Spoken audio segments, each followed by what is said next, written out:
오늘은 이제 계속 이어서 유다서 말씀을 7번째 시간으로 함께 공부해 보도록 할 텐데요. 한 장 참 길게 하죠? 네, 참 길게 합니다. 앞으로 2주 더 남았습니다.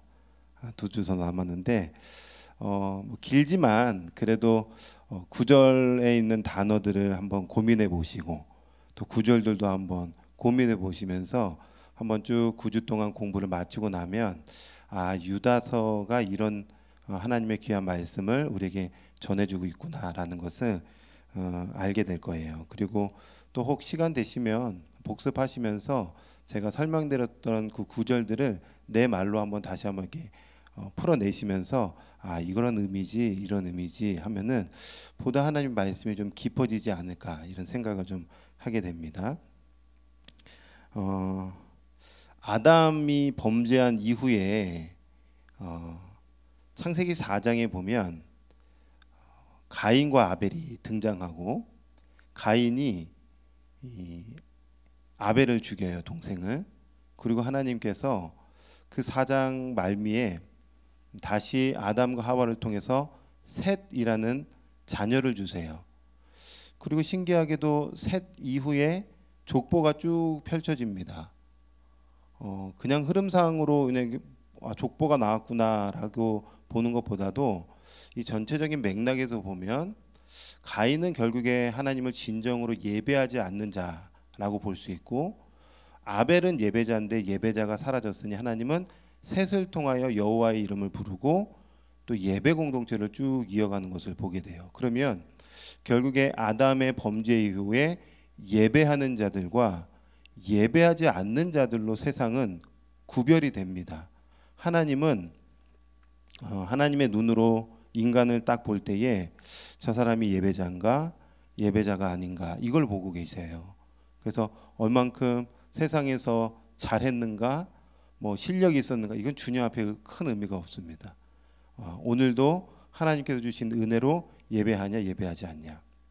그런데 사탄은 계속적인 하나님의 공동체를 무너뜨리기 위해서 가면을 시대마다 이렇게 바꿨어요. 가면을 썼는데 가면을 이렇게 바꿨어요. 그러니까 가면 벗으면 본 모습은 그대로인 거예요.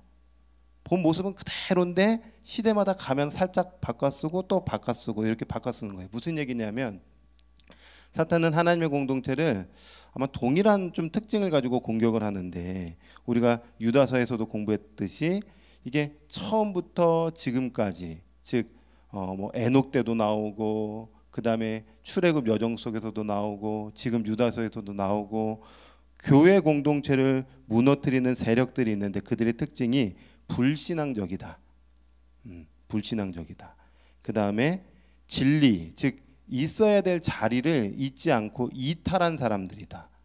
그 다음에 그로 말미암아 타락한 사람들이다. 영적 타락이든 육적 타락이든 성적 타락이든 이 타락한 사람들의 특징을 가지고 있어서 유다는 지금 유다 당시의 교회의 공동체에게 그 구약의 스토리들 그리고 유대의 문헌들을 싹 정리하면서 지금 이 교회 안에도 예전부터 사탄이 공격했던 그 가면만 바꿔 쓰고 들어온 사람들이 와서 교회 공동체를 뿌리채 흔들면서 무너뜨리고 있는데, 그들의 행동을 보면 알 수 있고 그들이 말하는 걸 보면 알 수 있다라고 지난 시간에 경건하지 않는 자들의 행동과 경건하지 않는 자들의 말에 대해서 설명하면서 그들의 특징을 정리해 드렸어요.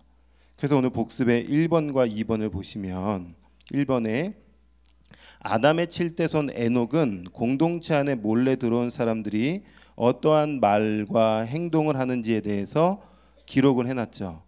그리고 그들은 결국에 경건하지 않는 일을 행하며 주를 거슬러 완악한 말을 하는 자들이라고 표현했습니다. 여기서 이제 경건하지 않다라고 표현했을 때에 경건이라는 그 단어를 분석해 보면 두려워하지 않다. 그러니까 경건하지 않는 자들은 두려움이 없어요. 하나님에 대한 두려움이 없는 자들이에요. 그리고 예배하지 않는 자예요. 예배하지 않는다. 그래서 경건 안에는 두려움과 예배와 경배라는 그 단어가 담겨져 있는데, 이 경건하지 않는 자들은 예배도 하지 않고 경배도 하지 않고 하나님을 두려워하지 않으니 그 속으로부터 나오는 악한 말로 공동체를 막 흔들어 제끼는, 원망하고 불평하고 당짓고 이런 특징을 갖고 있는 사람들이라고 정리를 해드렸죠. 그래서 이제 오늘을 이어서 제가 지난주에 이제 실수를 좀 했는데, 이번 주에는 이제 사랑하는 자들, 그러니까 곧 교회 공동체에 주시는 권면이다 제가 이렇게 말씀드렸는데, 권면은 다음 주고 오늘까지가 이 몰래 들어온 사람들에 대해 최종 정리를 하는 그런 17절에서 19절의 부분이에요. 그래서 함께 한번 공부해 보면 좋겠는데요. 먼저 17절에서 19절의 말씀을 2페이지 넘겨서 1페이지 보시면 같이 한번 세 구절을 먼저 생각하면서 읽도록 하겠습니다. 읽을까요? 시작.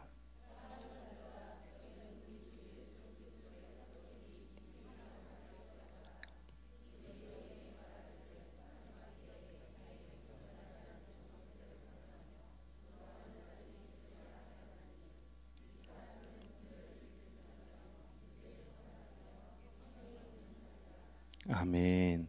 지금까지 공부했기 때문에 17절에서 19절 쭉 읽으면 이제 이런 사람들이구나라는 것을 쉽게 파악할 수 있을 것 같아요. 자, 그래도 한번 공부해 보면 17절에 보니까 사랑하는 자들아 이렇게 됩니다. 사랑하는 자들아, 너희는 우리 주 예수 그리스도의 사도들이 미리 한 말을 기억하라 이렇게 표현하고 있어요. 그러니까 사랑하는 자들아 이 표현이 그 전에도 이제 표현하고 있는 교회 공동체 사람들에게 이야기하려고 하는 거예요.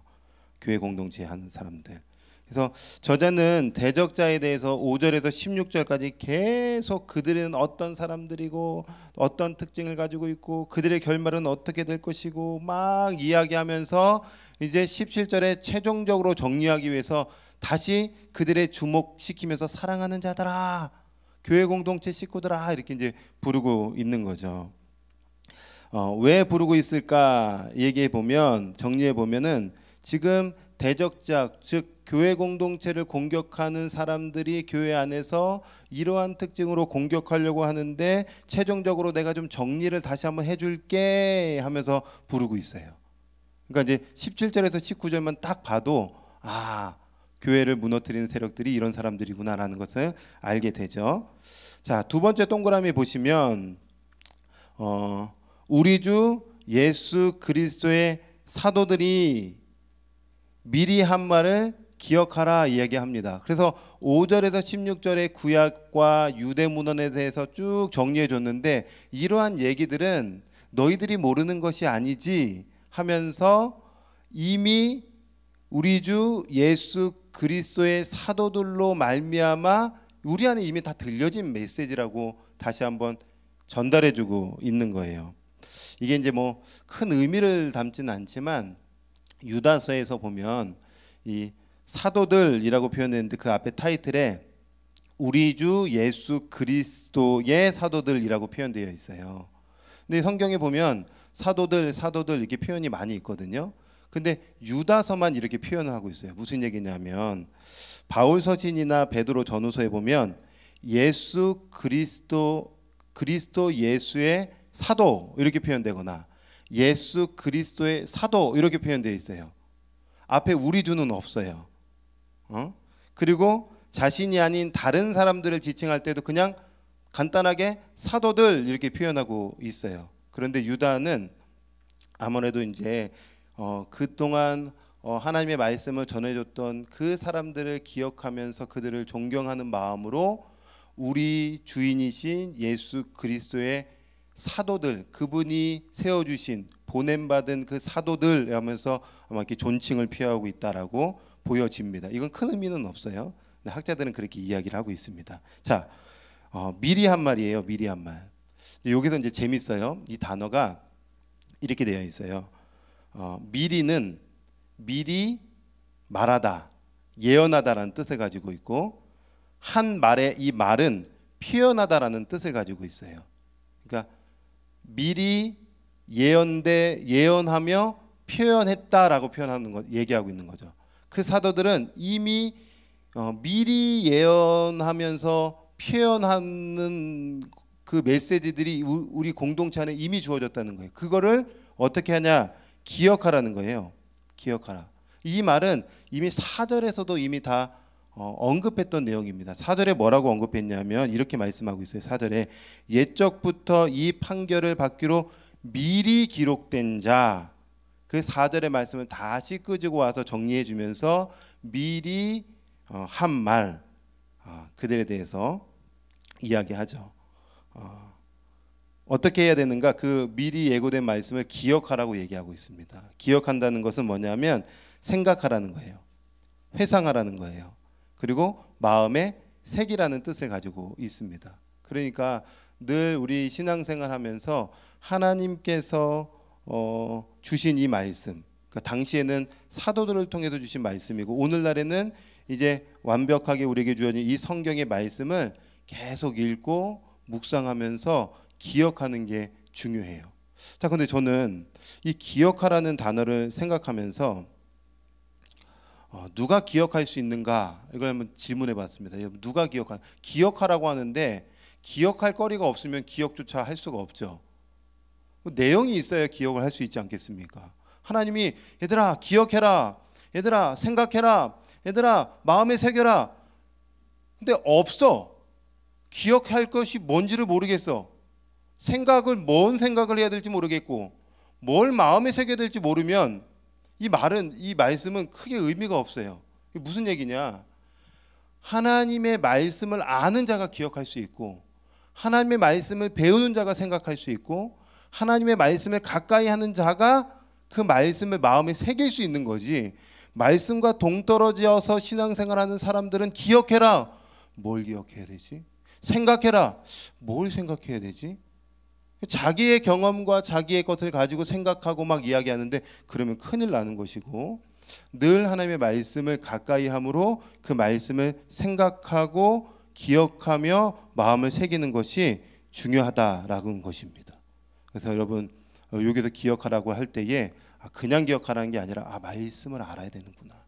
그래서 우리 이렇게 성경 공부 오신 분들은 축복의 사람들이에요. 이 유다서 공부하기 때문에가 아니라 늘 이 수요 성경 공부 오신 분들이 이렇게 늘 오시잖아요. 그러니까 얼마나 그 믿음의 성장이 이게 진보하시겠어요. 하나님의 마음이 이거겠구나. 얼마나 더 이렇게 풍성하게 자라시겠어요. 그러면 여러분 인생길을 걸어가다가 고난을 만나고 위기를 만나고 유혹을 만날 때에 말씀이 없는 사람들은 픽픽 쓰러집니다. 말씀이 있는 사람들은 이 툭툭 튀어 나와서 그렇지 그 말씀을 붙잡고 다시 걷는 거지 하면서 기억하고 생각할 수 있는 거예요. 그래서 복된 분들이고 뿐만 아니라 우리 이렇게 성도님들은 늘 은혜의 자리로 초청을 하셔야 돼요. 초청을 우리 순 식구들을 계속 나만 꼴을 먹어야지가 아니라 다음에 또 우리 목사님 또 어떤 말씀 주시면 또 배우러 가야지. 계속 배우러 가야지. 오늘 또 어떤 말씀 주실지 또 배우러 가야지. 그러니까 계속 그렇게 우리가 그런 부분에 싸워야 돼요. 힘써야 되는 거예요. 은혜의 자리로 막 그 영혼들을 끄지고 오는데 힘써야지 뭐 다른 거 힘쓸 필요 없습니다. 계속 이렇게 힘써야 돼요. 왜냐하면 오늘 18절 19절에도 그 부분을 얘기할 거거든요. 그래서 여러분 순식간에 가만히 두지 마십시오. 걱정 근심이 막 있는 순원들이 있어요. 그러면 막 위로만 하지 마시고 은혜의 자리로 가자, 기도의 자리로 가자 해서 끌고 가셔야 되는 거예요. 그리고 그 말씀 들어야 기억하죠. 생각하고. 여러분 하나님은 우리를 기억하십니다. 하나님 우리를 기억하세요. 그래서 출애굽기와 레위기의 말씀에 구약의 말씀에 보면 이런 표현이 있어요. 하나님이 그의 백성과 언약을 하셨는데 그 언약을 기억하사. 하나님이 단순히 우리한테 기억해라 이렇게 얘기한 게 아니라 나는 너희를 기억하니까 너도 나를 기억해라 이렇게 말씀하고 계시는 거예요. 그러니까 나는 너희를 기억하니까 내가 너에게 준 말씀을 기억해라 이렇게 의미가 되는 거겠죠. 그래서 말씀을 사랑하는 우리 성도님들이 되시기를 주님의 이름으로 축원합니다. 네. 그래서 우리가 기억해야 될 것이 무엇이냐? 좋은 것도 기억해야 되겠지만 지금은 몰래 들어온 사람들의 특징을 계속 이야기하고 있으니까 18절의 말씀에 이제 이어서 보면 그들이 너희에게 말하기를 마지막 때에 자기의 경건하지 않는 정욕도로 행하며 조롱하는 자들이 있으리라 하였나니 그 사도들이 뭘 얘기했냐면 마지막 때에 조롱하는 사람들이 있을 거래요. 그 사람들을 기억하래요. 근데 그 사람들은 어떤 사람들이냐면 이미 지난 시간에 15절 16절을 통해서 다 배웠듯이 자기의 경건하지 않는 정욕대로 행하는 조롱하는 자들이 공동체 안에 들어올 것이다.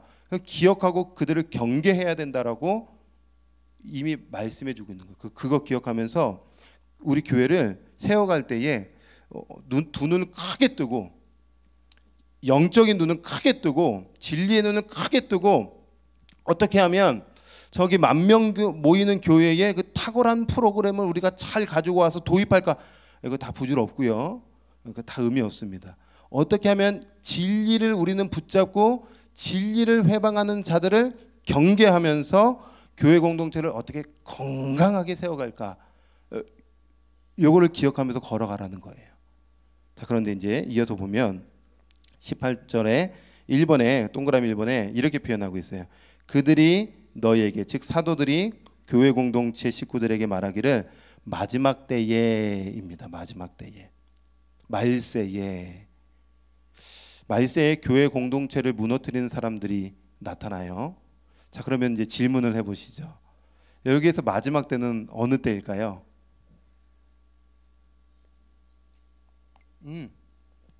네, 어느 때일까? 편안하게 얘기하셔도 돼요.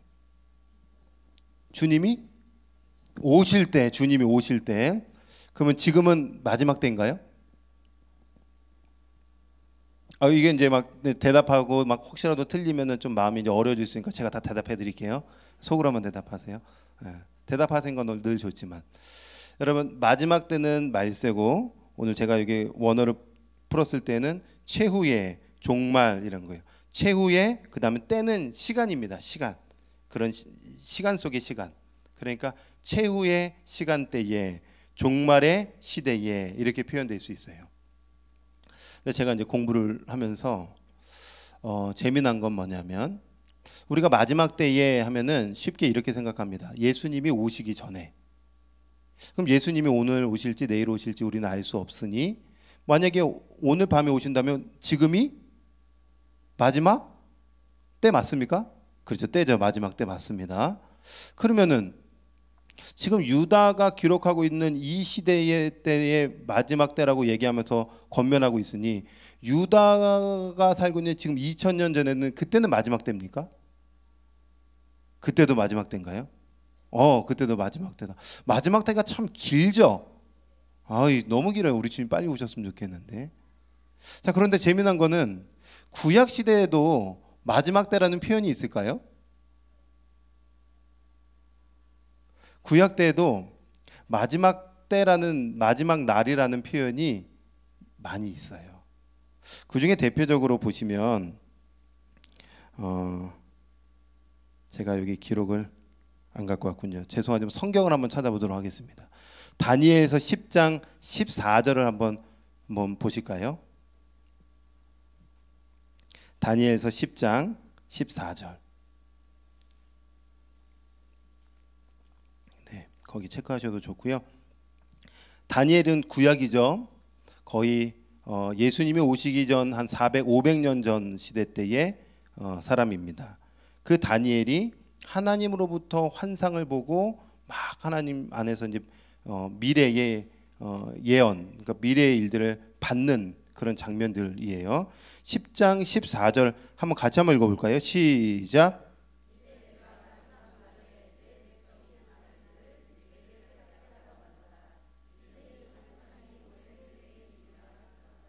네, 거기 있나요? 있죠, 그죠? 그러면은 구약 시대의 선지자도 마지막 때가 있었네요.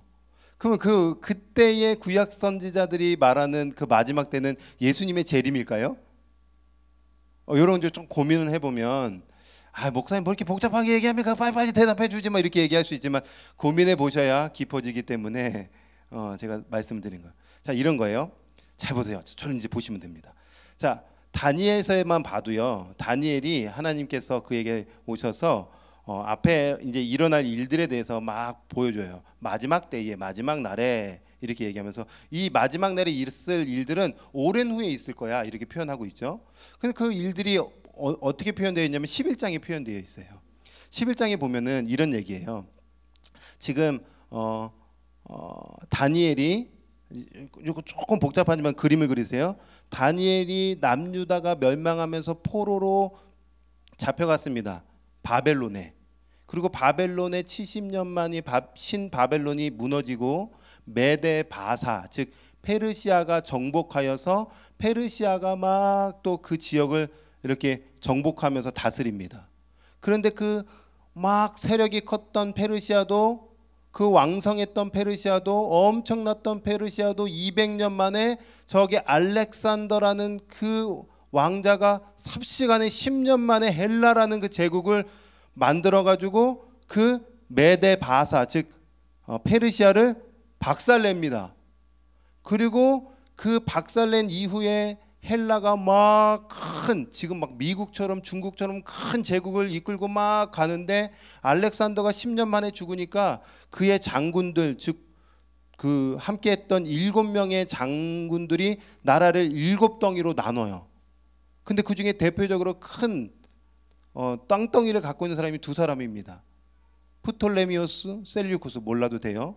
근데 그 셀류쿠스 왕조, 그러니까 왕조면은 이 사람이 죽고 그 다음 사람 왕자, 그 다음 사람 왕자 이렇게 이어지는 것처럼 안토니오코스 4세라는 사람이 마지막으로 오늘 이 11장에 딱 등장해요. 이름은 기록되어 있지 않지만 시대적으로 봤을 때 결국에는 바벨론 무너지고 페르시아 무너지고 헬라가 조금 중간 정도 가는데 그때에 악독한 왕이 등장하는데 안티오코스 4세라는 사람이 등장하는구나 이렇게 여기까지 이해하시면 되는데, 그 사람이 했던 건 뭐냐면 당시 유대인들이 하나님께 예배하는 성전에 하나님께서 금했던 짐승 돼지의 피를, 이게 조각이 났잖아요. 그거 먹으면 안 되는데 돼지의 피를 성전에 뿌리고 성전 안에 하나님께 예배하는 그 장소에 우상을 세우고, 그 다음에 유대인들이 그렇게 하나님을, 난 하나님의 백성으로 하나님 따릅니다라는 의미의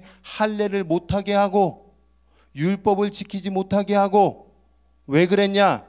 지금 이 유대인들을 헬라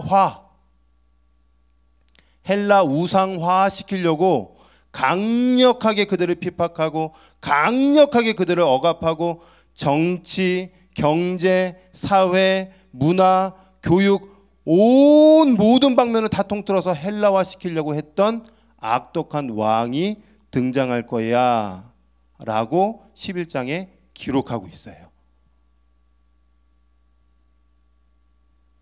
이게 마지막 때예요. 다니엘서에 보면, 다니엘서는 지금 예수님 재림 전에 이야기하는 게 아니라 예수님이 초림, 즉 우리가 알고 있는 그 예수님이 초림 오시기 전에 그 바로 전 시대의 이야기를 딱 해주면서 이런 끔찍한 일들이 일어날 거야 말세에 이렇게 얘기하고 있는 거예요. 그러면 다니엘이 이해했던 말세는 어느 때죠? 예수님의 초림 전의 사건이죠. 초림 전. 여기까지 이해가 되십니까? 자, 예수님의 초림 전에 있는 말세가 우리가 알고 있는 예수님이 재림하시기 전에 안토니오코스 4세가 마치 펼친 것과 같은 그런 세상화가 일어날 거예요. 초림 전에 그런 헬라화가 있었다면 예수님 재림 전에는 세상화가 더 극심하게 일어날 겁니다. 극심하게. 그래서 여러분 성경을 보시면 뒤에 몇 페이지죠? 3페이지 중간에 디모데후서 3장 1절에서 5절의 말씀을 보세요. 이때 말세는 예수님 재림 전의 말세를 의미한다고 볼 수 있어요. 1절에서 5절의 말씀을 제가 한번 읽어보도록 하겠습니다. 너는 이것을 알라. 말세에 고통하는 때가 이르러.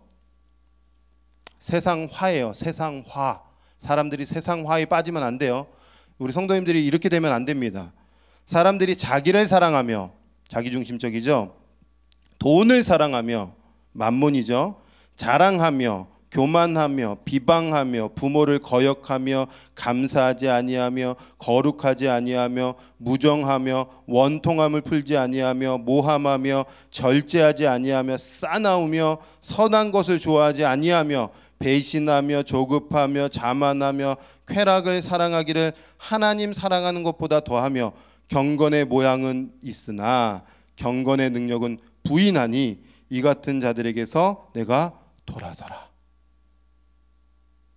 그러니 여러분, 지금 유다서 제가 길게 설명했지만 핵심은 뭐냐면, 유다서 1장 18절의 마지막 때는 예수님의 초림과 예수님의 재림 사이의 모든 기간을 마지막 때라고 볼 수 있는 것입니다. 자, 그러면 유다가 있었던 그때도 마지막 때고 지금도 마지막 때예요. 그럼 지금 이 마지막 때에 일어나는 끔찍한 일은, 마귀는 끊임없이 교회를 세상화시키려고 해요. 세상화, 마귀화시키려고 하고 정욕화시키려고 하는 거예요. 그래서 이어서 보시면 그때 마지막 때에 어떤 사람이 나타나냐면 조롱하는 사람들이 나타난대요. 조롱하는 사람들은 그 단어를 풀어보니까 아내라는 단어와 아이처럼 놀다라는 단어가 붙여져 있는 거예요. 아이처럼 막 뛰노는 거예요. 뛰노는 게 뭐 어때서? 그게 무슨 조롱하는 것과 무슨 상관이 있어? 그런데 고린도전서 10장 7절에 보면 그 의미가 잘 이어져 있습니다. 한번 그들 가운데 읽어볼까요? 시작.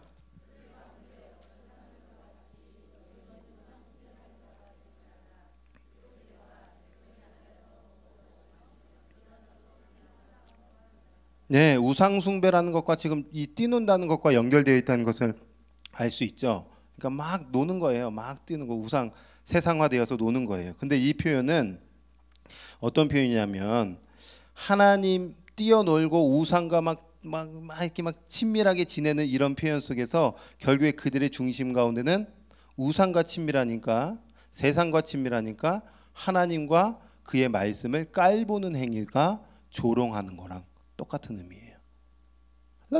이렇게 놀리는 게 아니라 하나님 말씀을 무시하고, 그리고 하나님을 무시하는 행위, 하나님의 말씀을 함부로 여기는 행위가 조롱하는 조롱꾼이 되는 거예요. 그래서 그들이 갖고 있는 특징은 이미 제가 지난주에 설명해 드렸듯이 자기의 경건하지 않는 정욕대로 행동하는 특징을 갖고 있는 겁니다. 이건 이미 다 알고 계시죠? 네. 경건하지 않다는 것은 아까 초반에도 말씀드렸듯이 예배하지 않고 두려워하지 않고 경배하지 않는 거예요. 하나님을 향한 두려움이 없으니 그가 하는 행동들은 정욕, 즉 자기의 욕망, 갈망, 마음에 두고자 하는 것들을 취하여서 그것을 쫓아가면서 행동하니 결국에는 하나님을 무시하는 거고 말씀을 무시하는 것과 같은 것이죠. 여러분, 우리가 언제든지 그럴 수 있습니다. 여러분, 우리가 신앙생활하고 이 교회 공동체 안에 있으면서도 지금 이 몰래 들어온 사람들은 그 사람들이 교회 안에서 지금 교회를 막 파편화시키고 무너뜨리는데, 이게 그들이 결국에 교회 안에서 딴 데로 가는 게 아니라 여기 있는 모든 사람들을 세상화시키려고 하는 거예요. 말씀화가 아니라 세상화. 결국에는 그 세상화의 방법은 예배 괜찮아. 꼭 모여서 예배해야 돼? 요즘 뭐 시대가 어떤 시대인데 온라인으로 가서 예배해도 되지. 지난번에 얘기한 것처럼 그게 얼마나 무서운 소리인지 모릅니다. 몸이 가는 곳에 마음도 있고 중심도 있는 겁니다. 해보셔서 알잖아요. 해보셔서 알잖아요. 저도 생각해 보니까 3년 전에 오자마자 코로나 탁 터지고 나서 교회에서 예배할 수 없다고 했을 때 자녀들과 집에서 이제 애들 딱 그 준비시키고 예배하는데 1주, 2주차 때는 이런 시대를 어떻게 우리가 만났나, 이런 끔찍한 시대를 어떻게, 이게 무슨 일인가, 막 40년 평생 살아오면서 이런 일들이 없었는데 막 이랬는데, 그러면서도 그 온라인 예배할 때 얘들아 우리 하나님께 예배하니까 옷 깔끔하게 입어라, 자세 똑바로 하고 딱 화면 딱 놓고 의자 딱 놓고 복장 갖추고 정말 나름 중심을 다하여 예배했는데 한 달 지나니까 어떻게 되죠? 2달 지나니까 어떻게 돼요? 부시시하게 옷 입고 와가지고 그냥 뭐 머리만 이렇게 말려가지고 그냥 예배하고 있고. 예배일까요? 근데 그게 3년이 흘렀는데도 지금도 다 풀렸다고 하는데도 온라인 예배 저는 하겠습니다. 어우, 잘 봐야 될 것 같아요. 그러니까 그들을 정죄할 수는 없지만 중심을 잘 들여다봐야 돼요. 정말 우리 하나님 예배하는 거 맞을까? 하나님 기뻐하신 예배 맞을까? 자, 그래서 이제 마지막 19절의 말씀에 보면, 그래서 이 사람들은 결국에 이제 최종적으로 정리죠. 19절에 4페이지입니다. 분열을 일으키는 자며 육에 속한 자며 성령이 없는 자입니다. 이 세 가지로 딱 구분되죠. 여러분, 분열을 일으키는 자라고 첫 번째 이야기하고 있어요. 이 단어는 유다가 유일하게 쓰고 있어요. 성경 신약에서 유일하게 쓰고 있어요. 그러니까 유일하게 쓰다는 것은 뭐 여러 의미가 있겠죠. 그만큼 언어가 굉장히 풍성하게 표현하면서 공동체 사람들에게 다양한 언어로 굉장히 집요하게 무섭게 계속적으로 얘기하고 있는 건데, 지금 이 사람들은 교회 공동체에서 계속 무너뜨리는 사람들이에요. 그런데 밖에 나가지 않아요. 애찬에 참석해요. 즉 사랑의 공동체 안에 있다니까요. 훈련도 받는다니까요. 교제도 하고 있다니까요. 말씀도 듣고 있다니까요. 예배 모임에 빠지지 않는다니까요. 그런데 분열을 일으키는 자예요. 분리시키는 자예요. 경계를 짓는 자고 구별하고 있는 자고 분리하는 자예요. 이 말은 당을 짓는 사람들이에요. 당. 나가는 사람들이 아니라 교회 안에서 당 짓고 있는 거예요. 여러분, 당 왜 짓까요? 당을 짓을 때 당을 왜 지을까요? 당 짓는 사람의 그 중심에 뭐가 있을까요? 권력? 권력. 뭐 여러 가지 있을 수 있겠죠. 뭐 교만, 자기중심. 뭐 오늘 표현해 보면은 하나님을 두려워하지 않으니 자기가 주인 되겠죠. 자기를 드러내고자 하는 마음. 하나님께 대한 예배가 없으니 그 예배의 자리에 내가 드러나야 되겠죠. 그 당 짓는 사람들의 특징은 다 자기중심성입니다. 교만함입니다. 자기를 드러내고자 하는 마음입니다. 자기 말이 옳습니다. 내가 얼마나 합리적인데 너는 불합리적이야. 자기를 굉장히 높입니다. 자기 뜻대로 해야 되는 사람입니다. 그리고 결국에는 그 말의 중간중간에 내가라는 단어가 참 많습니다. 내가 이거 했잖아. 내가 이거 알잖아. 내가 경험해 봤잖아. 내가 여기 얼마나 많이 해봤는데. 내가입니다. 당 짓는 사람들의 특징이죠. 그래서 분열을 일으키는 자들을 잘 보시면 결국에 당을 만들고 당을 통하여서 니파 네파를 만들고 교회를 무너뜨리는 거예요. 감사하시죠? 우리 의정부 비전교회는 그런 모습이 없어서 너무 감사하시죠? 저는 늘 감사해요. 귀한 공동체를 만나서 정말 감사해요. 그리고 성도님들의 성품이 참 좋으셔서 너무 감사하고, 문제가 있으면 기도하셔서 너무 감사하고, 교역자들도 훌륭한 교역자들이라서 너무 감사하고, 감사해요. 그런데 참 제가 지나왔던 교회들, 또 제가 알고 있는 어떤 몇몇 교회들은 참 아픈 소식들을 들어요. 그 아픈 소식은 결국에는 분열이에요. 당 짓는 거죠. 그 당이 이런 경우가 너무 많은 것 같아요. 목사님파, 뭐 장로님파, 그리고 원로 목사님파, 지금 세워진 목사님파, 이렇게 되는 거예요. 뭐 나가는 것도 아니에요. 거기서 싸워요. 30년 40년 목회해서 정말 그 성도님과 함께 눈물을 흘리며 아름다운 교회를 세웠는데 한순간에 날아가요. 얼마나 사단이 교모합니까? 그런 일이 있으면 안 돼요. 그래서 많이 기도해 주셔야 돼요. 성도님들은 많이 기도해 주세요. 목회자들이 끝까지 잘 완주하도록, 겸손하게 완주하도록 기도 많이 해주시고, 또 목회자들도 사역자들도 리더들도 우리 성도님들이 당을 짓지 않도록 기도를 같이 많이 해야 되겠죠. 여러분, 당을 짓는 무리가 있다면 교회를 하나됨에 힘써 지키는 사람이 있어요. 저는 생각해 보니까 세례 요한인 것 같아요. 물론 많은 사람도 있었지만 세례 요한이 딱 떠오르더라고요. 세례 요한은 충분히 당을 만들 수 있는 사람이었어요. 얼마나 많은 사람들이 세례 요한을 쫓아다녔습니까? 그런데 그는 참 불꽃같이 살다가 가죠. 자기는 광야에 외치는 소리에 불과하다 하고 예수님 딱 오시니까 이제 무대 뒤로 탁 사라집니다. 얼마나 멋집니까? 예수님 오시길 딱 등장하실 때까지는 회개의 이야기를 하고 그들의 정말 회심을 막 외치고 물세례를 베풀고 또 강력하게 주의 복음을 전하고 구약을 옷 입은 사람이잖아요. 구약을 통째로 옷 입어가지고 정말 선지자의 역할을 했는데 그 그리스도가 딱 등장하자 쪼로로록 사라지잖아요. 우리가 그렇게 겸손하게 주의 일을 하다가 가는 겁니다. 주님이 아시면 됐죠. 뭐 사람이 좀 알아줄 필요가 있습니까? 주님만 알아주시면 되지. 자, 두 번째요. 이 사람들은 육에 속한 사람입니다. 육에 속한다 이 단어가요, 숨쉬다, 호흡하다라는 단어에서 유래가 되었어요. 이 무슨 얘기냐면 숨은 쉬어요. 영이 없어요. 이런 의미예요. 말 그대로 하면 숨은 쉬면서 살아요.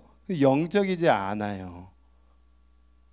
몰래 들어온 사람들은 같은 공간에서 공기는 들어 마셔요. 그런데 말씀의 사람이 아니에요. 그런 의미예요. 그래서 더 이 단어가 근본적으로 이렇게 표현되어 있어요. 유한한 자연, 이런 뜻을 가지고 있어요. 그냥 자연인이에요. 영적이지 않다는 뜻이 되는 거예요. 세상의 파도를 그냥 그대로 받아내는 사람들이죠. 고린도전서 2장 14절의 말씀을 제가 한번 읽어볼게요. 육에 속한 사람은 똑같은 단어입니다. 하나님의 성령의 일들을 받지 아니하나니, 성령을 통해서 일하지 않죠. 이는 그것들이 그에게 어리석게 보이며, 뭐 이렇게 어리석게 일해, 뭐 이렇게 얘기하고, 뭐 이렇게 뭐 교회를 뭐 이렇게 바보처럼 일해, 뭐 이렇게. 마치 그 노아 시대 때 노아가 그 배를 막 짓고 있는데 바보처럼 보이잖아요. 야, 비는 한 번도 본 적이 없는데 뭐 하늘에서 뭐가 내린다고? 그들은 비도 몰라요. 그러니까 노아가 하는 행동이 바보죠. 어리석게. 또 그는 그것들을 알 수도 없나니 그러한 이들은 영적으로 분별되기 때문이라. 즉 하나님 영적이지 않는 사람들이라고 볼 수 있어요. 마지막으로 그들의 특징은 세 번째, 성령이 없는 자입니다. 성령이 없는 자. 여러분, 성령님과 함께 신앙생활하는 게 참 중요하죠. 근데 이 단어가 이 원어로 보면은, 이런 얘기 말씀드려야 되나? 성경에는 이 원어가 두 가지가 요즘 이렇게 있어요. 버전이. 우리도 이렇게 성경 버전이 있는 것처럼 개역 개정, 개역 뭐 한글판이 있는 것처럼 이 헬라어라는 이 원어 성경에도 버전이 이렇게 있는데, 한 가지 버전이 스테판 버전이라는 게 있어요. 그 버전에 보면 이 알렌 버전이랑 조금 다른데, 스테판 버전에 재미나게도 사도행전 18장 5절에 똑같은 이 성령이 없는 이 성령이라는 단어를 뭐라고 번역했냐면 하나님의 말씀이라고 번역을 해놨어요. 그리고 에베소서 5장 9절에는 이 성령이라는 퓨뉴마라는 단어를 빛이라는 단어로 그 스테판 버전에는 쓰여 있습니다. 그러니까 여러분 생각해 보세요. 성령이 없는 사람은 어떤 사람이라고 표현하고 있냐면 하나님의 말씀이 없는 사람이야, 이렇게 표현하고 있는 거고, 그는 어둠이야 라고 말하고 있는 거예요. 빛이 없다, 영적인 빛이 없다, 어둠이다 라고 얘기하는 거죠. 여러분, 빛이 있는 사람, 즉 우리의 빛의 열매, 성령과 함께하는 열매는 착함이 있고 의로움이 있고 진실함이 있습니다. 그리고 하나님의 말씀이 있기 때문에 말씀의 이끌림을 받아 살아갑니다. 그런데 이들은 성령이 없어요. 말씀이 없고 빛이 없는 거예요. 하나님에 따라 순종함이 없는 사람들이라고도 표현할 수 있어요. 그러니까 여러분, 우리가 반대로 생각하면 신앙생활하면서 건강한 교회를 세워가려면 성령님과 함께 해야 됩니다. 성령님과 함께 돼요. 성령님과 함께하는 게 뭡니까? 여기 말씀 있잖아요. 말씀과 함께하는 사람이라고 볼 수 있고, 그리고 성령님께 순종하는 사람이죠. 그 성령님은 또 다른 표현으로는 예수 그리스도입니다. 예수 그리스도 중심으로 살아가는 사람이라고 말할 수 있는 거겠죠. 또 영의 사람입니다. 영적인 눈을 들어서 보는 사람들이죠. 육적이지 않아요. 그래서 남들 뭐 많이 가졌다고, 세상에서 뭐 좋은 차 샀다고, 좋은 집 샀다고 부러워하지 않습니다. 다 부질없는 거잖아요. 여러분, 오늘 주님 부르시면은 그 좋은 차 타고 다니고 뭐 좋은 집 안 산다고 뭐 그 의미가 있습니까? 그죠? 그런 거 부러워하지 않습니다. 또 분열시키는 자가 아닙니다. 다시 한 몸됨을 힘써 지키는 사람들입니다. 여러분, 하나 되게 하여 주시옵소서가 아닙니다. 이미 우리는 하나입니다. 그리스도가 이미 하나이시죠. 머리이시고 우리는 몸이니까요. 그러니까 우리는 한 몸이기 때문에 그냥 힘써 지키면 되는데, 힘써 안 지키려고 하면은 당짓는 사람이고 하나님의 사람들이 아닌 거죠. 우리 자신을 돌아볼 때에 내가 조금 분열을 일으키려고 하는 당짓는 모습이 있었나? 회개하시면 됩니다. 내가 너무 육적인 걸 쫓아가면서 살아갔나? 회개하시면 되죠. 또 내가 너무 말씀이 아니고 빛 가운데 거하지 않았나? 돌이키시고 회개하셔서 다시 가난한 마음으로 교회를 세워가시면 우리 의정부 비전교회는 더 멋진 교회가 될 줄 믿습니다. 멋졌으면 좋겠어요. 제가 지난주에 딱 어떻게 이제 생각을 하고 있는데 좀 멋지게 살았으면 좋겠다. 이 멋짐이라는 단어가 갑자기 확 들어오는 거예요. 되게 막 의기소침하고 막 이러지 않고 좀 멋지게 살았으면 좋겠다. 말씀 안에서 멋지게 살고, 말씀 안에서 멋지게 우리가 좀 이 세상을 좀 역행하고, 또 말씀 안에서 좀 멋지게 우리가 다시 한번 또 순복해 보고, 그리고 막 내 거 막 나눠줌으로 상대방을 세우고. 여러분, 우리 교회가 그런 교회인 줄 믿습니다. 이미 우리가 그걸 하나님께 영광을 올려드렸죠. 아무것도 아닌 것 같지만 아무겁니다. 무슨 얘기냐? 여러분, 네팔 선교를 위해서 우리가 헌금합시다. 근데 제가 듣기로는 정말 많이 이렇게 헌금을 하셨다고 해요. 우리 교회가 헌금 강조하는 교회입니까? 아니죠. 그만큼 마음을 드린 거죠. 교회가 한 몸으로 선교를 같이 하는 거예요. 우리 청년들, 우리 바자회 하는데 그 바자회가 목적이 아니라 제주 선교가 목적인데, 그 제주 선교의 한 영혼을 살리기 위해서 물품을 막 드려요. 한 몸이죠. 하나인 거예요. 얼마나 멋집니까? 기도하겠습니다.